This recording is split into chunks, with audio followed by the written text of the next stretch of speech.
Hello teachers, I am Prabhakar Jha from the Modern School Faridabad. Today we are going to talk about games, sports and yoga. First we are going to learn learning objectives. Understand the importance of games and sports. Get the knowledge about the rules and regulations in different games and sports. Acquire knowledge of different minor games and get the ideas to develop on program of sports. Familiarize with the sports technologies. Organize various yoga program and demonstrate selected asanas and pranayam. Today we are going to talk about first game is athletics. क्या होता है athletics? इसके बारे में हम बात करेंगे और मैं आपको बताऊंगा कि athletics में क्या क्या होता है, कैसे होता है, किस लिए athletics इम्पॉर्टेंट है, किस लिए प्लेयर की डेवलपमेंट में athletics का बहुत बड़ा रोल रहता है, चाहे वो किसी भी गेम का प्लेयर हो उसमें athletics का बड़ा रोल रहता है। तो मैं आपको सबसे पहले बता दूं एथलेटिक्स कब से एथलेटिक्स का इंट्रोडक्शन ले लेते हैं थोड़ा सा। Athletics is the oldest of all the sports heritage. Athletics is the only event of its kind in which a number of contestant can take part. International amateur athletic federation, ये athletic federation का नाम है, amateur athletic federation. came into existence in 1913. It's controlled the organized world level athletics meets. इसका काम क्या है? 1913 में सबसे पहले ये आया और उसके बाद इनका मेन काम ये है कि पूरे वर्ल्ड में एथलेटिक्स इवेंट कराना। The term of athletics is derived from the Greek word athlon which means contents of competition. Athletics events are better known as a track and field competition. मैं बता दूं एथलेटिक्स का दूसरा नाम track and field event है। क्या होता है ट्रैक एंड फील्ड में बताऊंगा आपको। ट्रैक 400 मीटर ट्रैक जो हम बनाते हैं उसको ट्रैक बोलते हैं और उसके अंदर का जो पार्ट है उसको हम फील्ड बोलते हैं। इसका नाम ट्रैक एंड फील्ड इसलिए रखा गया क्योंकि इसमें दोनों चीज़ें हैं। एथलोन वर्ड से एथलेटिक का उदय हुआ है। Athletics events are better known as a track and field competition which were developed a organized competition in 1849 at London. First known running competition recorded in the modern era was British Championship which was held in the 1866. Athletics became popular from the first modern Olympics games at the Athens 1896. मैं बता दूं पहले Olympic, modern Olympic जिसका हम बोलते हैं, modern Olympic सबसे पहले 1896 में एथेंस में हुआ और यहाँ से एथलेटिक्स बहुत मशहूर हुआ। ये एक तरह से आप मान लीजिए कि मेन उदय जो था एथलेटिक्स का यहीं से हुआ है। मैं अब आप इस बारे में बात करते हैं। इक्विपमेंट्स क्या क्या चाहिए होते हैं आपको। Equipments required for athletics meet. पहले मैं एथलेटिक्स ट्रैक के बारे में बता दूं। इसमें 9 लाइनें होती हैं, हर लाइन में 1.2 मीटर्स का गैप होता है। एथलेटिक्स ट्रैक 3 तरीके होते हैं। एथलेटिक्स ट्रैक को हम हिंदी में धावन पथ बोलते हैं। हिंदी में धावन पथ मतलब भागने वाली जगह, जिसको जहां हम भाग सकते हैं। तो ये धावन पथ जो है 3 प्रकार के हैं। एक आपका ग्रासी है, एक आपका सिंथेटिक है, एक आपका मिट्टी वाला है। ये 3 तरीके के धावन पथ हैं, यानी एथलेटिक ट्रैक जिसको हम बोलते हैं वो है। इसमें 9 लाइन्स हैं। हर लाइन में जो दूरी है गैलरी में 9 लाइन्स मतलब 8 प्लेयर एक साथ भाग सकते हैं। हर गैलरी में एक प्लेयर भागता है। 1.2 मीटर का गैप है। जो लाइन की मोटाई है वो 5 सेंटीमीटर है, 5 सेंटीमीटर है। और उसके बाद भागने के लिए इतनी जगह इसलिए इसमें दी जाती है ताकि कोई भी किसी से कोई प्लेयर दूसरे प्लेयर से टकराए ना, वो आराम से अपनी रेस ख़त्म कर पाए। और इसमें अगर आप अपना ट्रैक चेंज करते हैं तो आप डिस्क्वालीफाई हो जाते हैं, आप। तो इसलिए इसमें ट्रैक चेंज नहीं करना है। Equipments required for athletic meet में बता दूं आपको स्टॉप वॉच चाहिए, स्कोर शीट चाहिए, फिनिशिंग पोल्स चाहिए, कॉर्ड चाहिए, बैटन्स चाहिए। बैटन किस लिए यूज़ होता है मैं बताऊंगा आपको आगे। रिले रेस के लिए बैटन यूज़ होता है। क्लिप बोर्ड्स चाहिए, चेस्ट नंबर्स चाहिए जो आप प्लेयर्स को देंगे, जजिंग स्टैंड चाहिए, फ्लैग्स चाहिए, स्टार्टिंग ब्लॉक्स चाहिए एंड मेजरिंग टेप चाहिए। ये सब जो चीज़ें हैं इसके लिए आपको चाहिए। अब मैं बता दूं इसमें ज़रूरत क्या क्या है, आपको किस किस चीज़ की ज़रूरत है। ज़रूरत इसमें हर चीज़ की अपनी एक ज़रूरत है। स्टॉप वॉच की ज़रूरत इसलिए है कि आपको इसमें प्लेयर का रिकॉर्ड करना है कि प्लेयर कितनी देर में पहुंचा है, कहां तक, क्या टाइमिंग आई किस प्लेयर की। स्कोर शीट में अगर 8 प्लेयर भाग रहे हैं इकट्ठे, 8 एथलीट भाग रहे हैं एक बार में, तो उसमें हर एथलीट का लिखा जाता है कि ये इतनी देर में यहाँ तक पहुँचे, ये इनकी टाइमिंग्स रही। फिनिशिंग पोल्स क्या होते हैं? फिनिशिंग पोल्स को जहाँ आपका रेस ख़त्म हो रही है आपकी, वहाँ पोल्स बनाए जाते हैं। आपने देखा होगा कोड भी इसी में यूज होता है, फिनिशिंग पोल्स के साथ यूज होता है। ताकि जहाँ पे जो लास्ट आपका जो स्टेप है जहाँ पड़ा है वहाँ पोल लगाए जाते हैं। बैटन्स क्या होता है? बैटन आप रिले में यूज़ होता है। क्लिपबोर्ड्स इसलिए होते हैं ताकि आप उसमें आराम से जो है अपना काम कर सकें और वो सामने लगाए जाते हैं। चेस्ट नंबर्स क्या होते हैं? चेस्ट नंबर हर प्लेयर को अलग अलग मिलता है। हर प्लेयर का चेस्ट नंबर होता है 1 2 3 4 ऐसे होता है। जजेस स्टैंड होते हैं। जजेस स्टैंड जहाँ जज बैठते हैं वो बिल्कुल लाइन के पास बैठते हैं जहाँ पे रेस फिनिश हो रही होती है। हालांकि अब तो ज़माना जो है वो जज स्टैंडर्ड का ज़्यादा रह नहीं गया है, क्योंकि अब सब कुछ कैमरे में रिकॉर्ड होता है और कैमरे की किसका चेस्ट पहले लगा, किसके पैर पहले पहुँची, इससे देख लेते हैं। फ्लैग्स चाहिए, फ्लैग लगाने के लिए चाहिए, ट्रैक के चारों तरफ फ्लैग लगता है। स्टार्टिंग ब्लॉक्स गोल एक ब्लॉक बनाया जाता है जिसमें प्लेयर बैठता है और फिर वहाँ से वो स्टार्ट करता है। मेजरिंग टेप आपका ग्राउंड नापने के लिए, आपकी मैंने बताया कि हर गैलरी में जो गैप है उसको मेंटेन करने के लिए। तो मेजरिंग टेप के बिना आप कोई भी ग्राउंड मार्क नहीं कर पाएंगे, इसलिए ये सारी चीज़ें आपको चाहिए। ये सब चीज़ें एथलेटिक्स के अंदर चाहिए। इसके अलावा मैं बता दूं एथलेटिक्स में जो रेसेस हैं हम उसकी बात कर लेते हैं थोड़ी सी। जो लो डिस्टेंस रेसेस हैं उनमें 100 metre race, 200 metre race, 300 400 metre race है। लॉन्ग डिस्टेंस की बात करें तो उसमें 800 मीटर रेस है, 1600 मीटर रेस है। उसमें वॉकिंग रेस भी है जो 10,000 किलोमीटर्स की भी होती है, वो वॉकर्स के लिए है। तो इस तरह से रेसेस होती हैं। इसके अलावा आप जो फील्ड गेम में आप शॉट पुट करा सकते हैं। शॉट पुट के अलावा लॉन्ग जंप भी करा सकते हैं, जैवलिंग करा सकते हैं आप, हाई जंप करा सकते हैं आप। ये फील्ड के अंदर ये गेम सारी होती हैं। ये सारी फील्ड, इसलिए इसको ट्रैक एंड फील्ड इवेंट बोला जाता है। स्पोर्ट्स डे में सबसे ज़्यादा जो हम रेसेस कराते हैं वो ट्रैक एंड फील्ड का ही इवेंट का हिस्सा होता है। तो ये सारी जो चीज़ें हैं ये आपको चाहिए, इसके बिना आप नहीं करा पाएंगे। इसके अलावा मैं एक चीज़ और ऐड करता हूँ, चूने के बिना आप लाइनिंग नहीं बना सकते। चूने 2-3 तरीके के हैं, आप जो बेस्ट चूना है वो यूज़ कीजिए और उससे लाइन बनाइए। लाइन की मोटाई ज़रूर याद रखिए, 5 सेंटीमीटर से ज़्यादा नहीं होनी चाहिए। 5 सेंटीमीटर की एक लाइन बनती है। प्लेयर्स जब आप स्कूल्स में आप कराएंगे तो आपको खिलाड़ियों को ये चीज़ ज़रूर समझानी है कि आप अपना ट्रैक चेंज नहीं करेंगे। अगर आप ट्रैक चेंज करते हैं तो आप डिस्क्वालीफाई हो जाते हैं। आप किसी को पुश नहीं कर सकते हैं। अगर आप किसी को पुश करेंगे तो भी आप डिस्क्वालीफाई हो जाएंगे। तो ये जो चीज़ें हैं ये हमें प्लेयर्स को बतानी पड़ती हैं कि वो इस रूल्स को समझें। ये रूल्स रेगुलेशन जो है स्पोर्ट्स उसके बिना नहीं चल सकता है। और ये एथलेटिक तो अपने आप में बहुत बड़ा इवेंट होता है। तो इसलिए ये चीज़ें हम खिलाड़ियों को, हमारे स्टूडेंट्स को, शिक्षार्थियों को समझाना पड़ेगा कि ये इसके रूल रेगुलेशन हैं। चलिए आगे चलते हैं। गेम है बैडमिंटन। मैं बैडमिंटन के बारे में आपको बताता हूँ। Badminton, it is believe that badminton was first played in India by British official in 1877। आप जानते हैं हम लोग उस टाइम यहाँ पे अंग्रेज़ों का राज था और ब्रिटिश यहाँ पे राज कर रहे थे। तो ये 1877 ईस्वी में सबसे पहले खेला गया। This game was called Poona, इसका दूसरा नाम पूना है। The international badminton association was found in 1934। The badminton association of India was found in 1935। First badminton tournament was held in 1929 in Punjab state. It was known as Punjab State Championship. The first national was held in 1936. मैं बता दूं कि badminton जो world badminton association है, जिसको हम international badminton association के नाम से जानते हैं, वो 1934 से बना और तुरंत उसके बाद एक साल के अंदर ये गेम इंडिया में भी आया और इंडिया में इसकी एसोसिएशन तैयार हो गई और ये 1935 में यहाँ एसोसिएशन बन चुकी थी।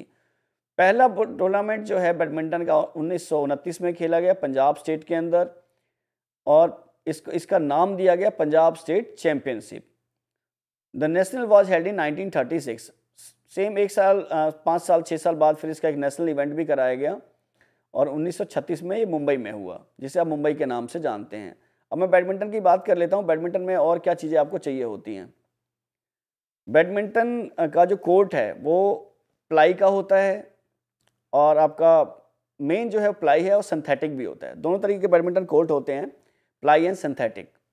प्लाई ज़्यादा यूज़फुल होता है उसके लिए, लेकिन आपके जो जूते हैं वो उस लेवल के होने चाहिए कि वो फिसले ना उसके ऊपर। जूते बहुत अच्छी क्वालिटी के चाहिए उसके अंदर। इसकी जो लंबाई चौड़ाई बता देता हूँ मैं आपको क्या है। 13.4 मीटर इसकी लेंथ है, 13.4 मीटर और 6.1 मीटर इसकी विड्थ है। ये मैंने जो आपको बताया ये डबल्स के लिए है। सिंगल्स में आप इसको 5.2 करना पड़ेगा आपको, 5.2 metre and 6.1 metre for doubles, singles के लिए 5.2 मीटर्स। इसके सिंगल्स गेम भी हैं, डबल्स गेम भी हैं, इस गेम के सिंगल्स भी और डबल्स भी। तो आप इसको एक टीम इवेंट नहीं कहते हैं, ये सिंगल गेम प्लेयर है, सिंगल गेम है और इसमें टीम इवेंट्स नहीं होते हैं। टीम इवेंट्स अगर आपको कराने हैं तो एक टीम में 4 बैडमिंटन प्लेयर लेंगे और दूसरी टीम भी 4 बैडमिंटन प्लेयर लेंगे, तो जाके टीम इवेंट बन पाता है। वैसे बैडमिंटन जो है इंडोर गेम का हिस्सा है और बैडमिंटन में भी हमारे देश ने काफ़ी प्लेयर दिए हैं, तो बैडमिंटन अब स्कूल्स में काफ़ी चल रहा है। मुझे पूरी उम्मीद है कि आपको बैडमिंटन की डायमेंशन आपको समझ आई होंगी। आगे चलते हैं, वॉलीबॉल ले लेते हैं। Volleyball, the history of this game is more than 100 years old. Volleyball was started in 1895 by an American named William G. Morgan. इसकी हिस्ट्री यही है कि 100 साल पुरानी गेम है और बहुत पुरानी गेम है। 1895 में अमेरिकन लोगों ने इसे शुरू किया। उनका नाम था William ji Morgan. The game was named so because the ball was not allowed to bounce. Instead, it is pushed to the other side with hands only. Volleyball Federation of India was established in 1951. International Volleyball Federation came into existence in 1947. The first international volleyball competition was held in Prague in Olympic. Volleyball was introduced in 1964 in Tokyo. Volleyball was introduced in India by the YMCA. It is now very popular game in Asian Games and the Olympic. 1895 में game बन चुका था, तैयार हो चुका था और उसके बाद ये वॉलीबॉल फेडरेशन जो इंडिया की है, वर्ल्ड की है, वो 1947 में तैयार हुई। पहला इंटरनेशनल वॉलीबॉल कंपटीशन प्राग में हुआ, ओलंपिक जहाँ पे पहला ओलंपिक था, प्राग ओलंपिक्स में हुए। वॉलीबॉल को इंट्रोड्यूस 1964 में टोक्यो में किया गया। वॉलीबॉल इंडिया में YMCA के द्वारा लाया गया था। YMCA वो जगह है जहाँ सबसे पहले जो है फिजिकल एजुकेशन भी पढ़ाई गई। YMCA मद्रास इसके लिए मशहूर है। इसमें मैं बता दूं प्लेयर्स कितने होते हैं इस गेम के अंदर। इस गेम के अंदर जो खेलते हैं खिलाड़ी, उसमें 6 प्लेयर होते हैं। बाकी के जो 6 प्लेयर हैं वो बाहर बैठते हैं। तो 6 प्लेयर की गेम है इसमें और इसमें बॉल को हाथ से पुश करना होता है और जो नेट्स लगे हैं उसके बाहर आपको भेजना है। बॉल आपकी तरफ, आपके जो एरिया है उसमें नहीं गिरना चाहिए, नहीं तो पॉइंट्स हो जाता है। इसकी डायमेंशन मैं आपको बता देता हूँ। इसकी डायमेंशन है 18x19, यानी 18 मीटर इसकी लेंथ है, विड्थ है 9 मीटर और उसके अंदर ही खेला जाता है। इसमें एक बॉक्स बनाया जाता है जहाँ से आप सर्विस करते हैं। सर्विस के लिए 18 मीटर के बाद जो बॉक्स बना हुआ है उसमें से आप सर्विस करते हैं और सर्विस के ड्यूरिंग द सर्विस आपको बॉल दूसरी तरफ पहुँचाना है और वो भी जो उनकी समाप्ति लाइन है उससे पहले अंदर होना चाहिए। अगर उसके बाद गिरता है तो आपके अगेंस्ट वो पॉइंट चला जाता है।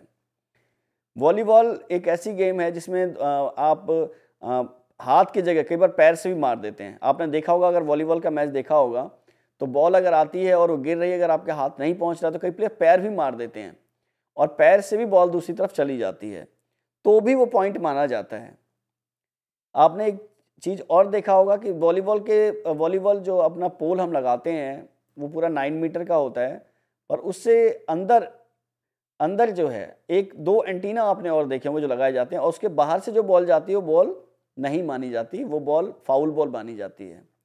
तो ये वॉलीबॉल के बारे में मैं आपको बता रहा था और आगे चलते हैं, इसके बारे में बात करते हैं। इंडिजिनियस गेम्स गेम क्या होते हैं बता दूं। जो गेम बड़े गेम है, पॉपुलर गेम है, उसको हम इंडिजिनियस गेम बोलते हैं और जिनका कोई फ्यूचर है, ओलंपिक में है या आपका एशियन गेम्स है, ओलंपिक गेम्स हैं, कॉमनवेल्थ गेम्स हैं, इनमें जो गेम्स खेली जाती हैं और जिस गेम का एक रूप है, एक प्रकार है, जिस गेम का एक फ्यूचर है, जिस गेम के द्वारा आप बहुत सारे प्लेयर्स को इकट्ठे खिलाते हैं, इंडिजिनियस गेम बोला जाता है, जो रूल्स एंड रेगुलेशन के साथ खेला जाता है। इनमें पे पहला नाम है kabaddi. Kabaddi originated in India in 1952. Indian Kabaddi Association was established at Asian Amateur Kabaddi Federation came into existence 1978. It is a rural game which is immensely popular in India. Kabaddi was introduced in Asian Games and India won the gold medal for it. The game is controlled in India by the Kabaddi Federation of India. देखिए जितनी भी हमारे यहाँ games खेली जाती हैं सबकी association बनी हुई है और ये एसोसिएशन क्या काम करती हैं कि गेम्स, इनका काम है टूर्नामेंट कराना अच्छे लेवल पे टूर्नामेंट कराना, खिलाड़ियों को सुविधा मुहैया कराना, खिलाड़ियों को अच्छी से अच्छी डाइट दिलवाना, खिलाड़ियों के लिए स्कॉलरशिप प्रोग्राम ऑर्गेनाइज करना। कबड्डी इंडिया में 1952 में आया और 1952 में ही इसकी एसोसिएशन बन गई थी इंडिया के अंदर। और ये एक गांव का गेम माना जाता है, रूरल गेम माना जाता है, क्योंकि इस गेम में बहुत सारी चीज़ें गांव के बच्चे पहले गांव के बच्चों ने खेलना शुरू किया था और अब उसके बाद ये कबड्डी पूरे इंडिया में बहुत पॉपुलर हो गया। और मैं बता दूं इंडियन कबड्डी टीम जो है कई बार उन्होंने ओलंपिक में पार्टिसिपेट किया है और बहुत अच्छे रिजल्ट भी दिए हैं। तो कबड्डी जो गेम है ये जनरली शहरी गेम नहीं है, ये रूरल गेम ही है, शहरी गेम नहीं है ये।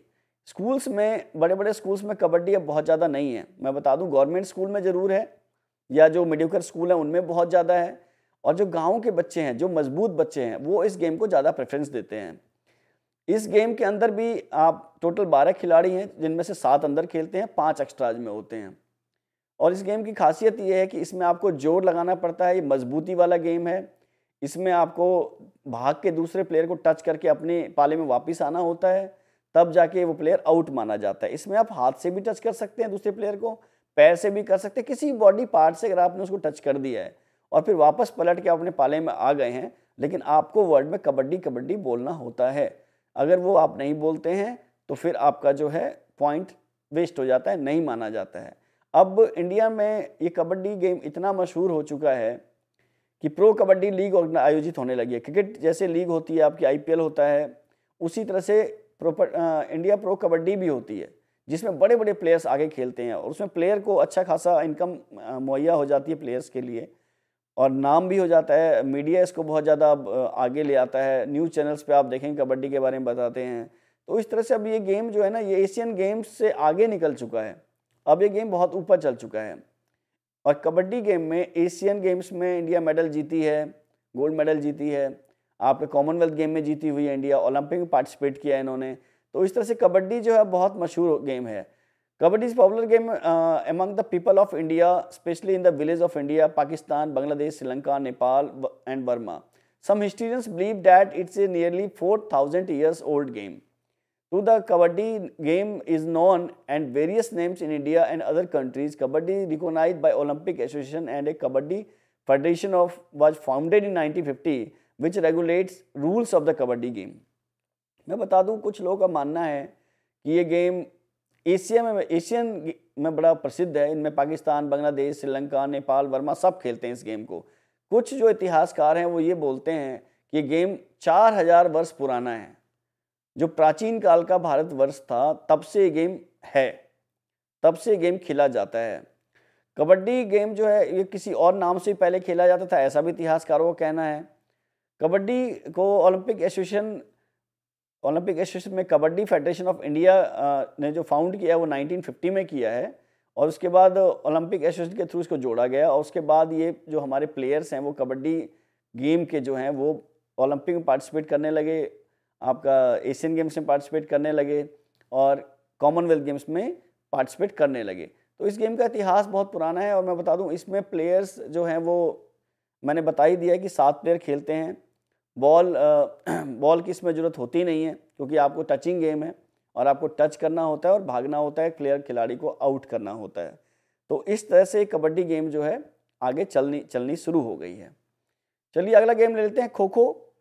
खो खो मूल रूप से भारतीय खेल माना जाता है, और इसमें भी 12 खिलाड़ी होते हैं, लेकिन खेलते 9 ही खिलाड़ी हैं इसके अंदर। और ये प्राचीन खेल है, इसमें बहुत सारे जो पुरानी हमारी गेम्स हैं वो उनमें ये गेम बड़ा पॉपुलर है।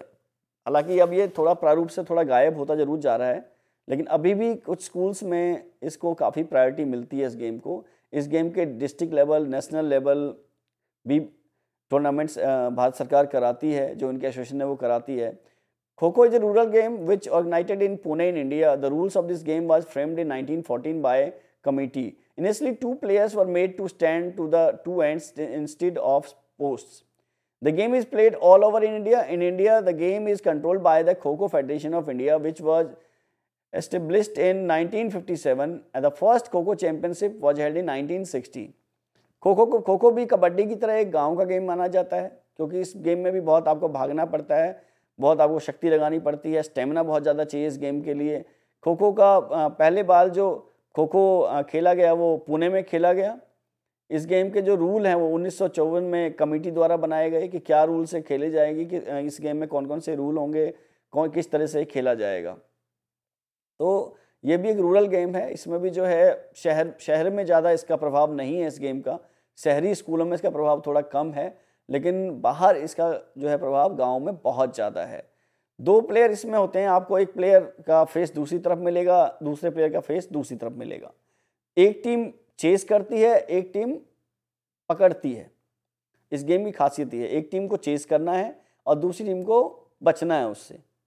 इस गेम की खासियत यही है कि आप इसमें एक प्लेयर जो है आपका साउथ की तरफ मुँह है, दूसरे का मुँह नॉर्थ की तरफ बैठा होगा प्लेयर, और वो इस पोजीशन में बैठते हैं कि वो तुरंत उठ के भाग सकें, ताकि तुरंत जो है जो चेस करने वाली टीम है वो खो बोलेगा, और दूसरी जब आप टच करें तो खो की आवाज़ आनी बहुत ज़रूरी है, नहीं तो रेफरीज आपको डिस्क्वालीफाई कर देते हैं।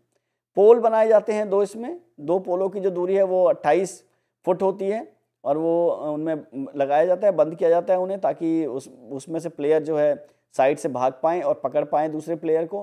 पोल का यूज़ आप कर सकते हैं, जो चेजिंग टीम है वो पोल का यूज़ करती है इसमें, और यूज़ करने के बाद वो प्लेयर्स को उसके सहारे आप घूम भी जाते हैं, कई बार प्लेयर्स घूम भी जाते हैं और भाग के पकड़ भी लेते हैं। तो ये जो गेम है ये इसकी पहली जो चैम्पियनशिप हमारे इंडिया में हुई वो 1960 में हुई, और उसके बाद से ये गेम लगातार बहुत पॉपुलर हुआ। खासकर लड़कियों में गेम का बड़ा प्रभाव है, लड़कियां इस गेम को बहुत ज़्यादा प्रेफरेंस देती हैं, बहुत ज़्यादा खेलती हैं, इन्जॉयमेंट बहुत है इस गेम के अंदर, बहुत ज़्यादा इन्जॉयमेंट है। और बहुत सारी जो हमारी टीम्स हैं, स्कूल्स की टीम्स हैं, वो डिस्ट्रिक्ट लेवल पे भी जाती हैं, नेशनल लेवल पे भी जाती हैं, उसके लिए बच्चों को स्कॉलरशिप भी प्रोवाइड किए जाते हैं, और काफ़ी जगह जो है खो खो मशहूर हो गया है। खो खो पहले जो इनका प्रारंभ था खो खो का वो इंडिया में ही हुआ है, बाहर का गेम नहीं है। चलिए, हमने इंडिजिनियस गेम की बात की, हम आगे बढ़ते हैं, माइनर गेम ले लेते हैं। क्या होते हैं माइनर गेम्स, क्या है माइनर गेम का मीनिंग, और ये हमारे सिलेबस का हिस्सा है माइनर गेम। माइनर गेम एक मतलब फन गेम माना जाता है कि आपने पकड़म पकड़ाई खेलते थे बचपन में, आपने देखा होगा, आप टच एंड थ्रो खेलते थे, पिक एंड थ्रो खेलते थे, ये सब माइनर गेम का हिस्सा है, जिसमें एंजॉयमेंट भी है पर कोई फ्यूचर नहीं है, कोई टूर्नामेंट नहीं होता इस गेम का, किसी भी तरीके से इसमें आप नेशनल लेवल नहीं खेल सकते हैं, इंडिया लेवल नहीं खेल सकते हैं, इसलिए इनको नाम दिया गया है माइनर गेम, इसलिए इसका नाम माइनर गेम होता है। Minor games also known as fun games and recreational games. The aim of minor games within daily physical activity is to achieve vigorous activity within short period of the time. Some of the popular fun games are described below. मैं बता दूं, मैंने जैसे आपको बताया कि minor game में कोई बहुत बड़ा फ्यूचर नहीं है, माइनर गेम का कोई बहुत बड़ा इतिहास नहीं है, माइनर गेम का जो है बहुत बड़ा कोई फ़ायदा आपको आने वाली है, सिर्फ एक फिटनेस गेम है। ये एक फिटनेस गेम्स होती हैं, और इसमें जो सिर्फ आप जो है अपना स्टेमिना थोड़ा बढ़ा लेते हैं, थोड़ी इन्जॉयमेंट आपकी हो जाती है, आप थोड़ा टाइम इससे जो अपना पास कर लेते हैं, और आपका बॉडी जो है वो बॉडी वार्मिंग अप के लिए ये माइनर गेम्स ठीक हैं। इससे ज़्यादा इस गेम में कोई बहुत बड़ा महत्व नहीं है, पर फिर भी ये सिलेबस का हिस्सा है, क्योंकि एक हमें डिफरेंस दिखाना है कि माइनर गेम क्या है, इंडिजिनियस गेम क्या है, इसलिए इस सिलेबस में रखा जाता है फिजिकल एजुकेशन के। और मैं बताऊँ, कुछ जो माइनर गेम्स हैं बड़े फेमस भी हैं, बड़े पॉपुलर हैं वो गेम्स, उनको मज़ा आता है खेलने में। मैं उनके बारे में आपको बताऊंगा। मोनार्च एक गेम है और provides a handful of players with soft form balls. इसमें मैं बता दूं, एक सॉफ्ट बॉल होता है जिससे एक प्लेयर दूसरे प्लेयर को थ्रो करते हैं। The monarch must remain stationary while holding the ball. When you blow the whistle, the rest of the players may run and around while the monarch throw the ball at the runners. ये आप एक ball player ने रखा हुआ है, वो उसको उठा के दूसरे को मारा, लेकिन विसल बजने के बाद आप मारते हैं, फिर वो हो सकता है वो प्लेयर उसको उठा भी ले। The monarch may only throw ball at runners below the chest. After monarch throw a ball, they may run after the ball to throw it again. मैं बता दूं कि इसमें एक रूल है कि चेस्ट लेवल से नीचे आपको मारना है। ये वैसे तो कोई फेडरेशन का रूल नहीं है, पर ये आपस में जो हम लोग फन गेम्स खेलते हैं उसका एक रूल है कि हम उसको चेस्ट से नीचे मारते हैं, और दोबारा भी आप उसको उठा के अगर आपने मारा है प्लेयर को और वो बॉल दोबारा आपके पास टपका के आई है तो दोबारा ही मार सकते हैं। If the ball hits runner, the runner sits down and become a tagger. If runners catch a thrown ball, they can throw it on other runner to throw it out of the way.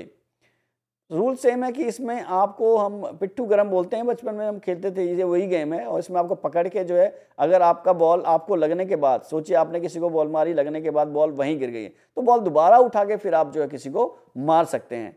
Taggers made tag runners at the run by running into taggers. The fast few runners who remain standing become the next game monarch.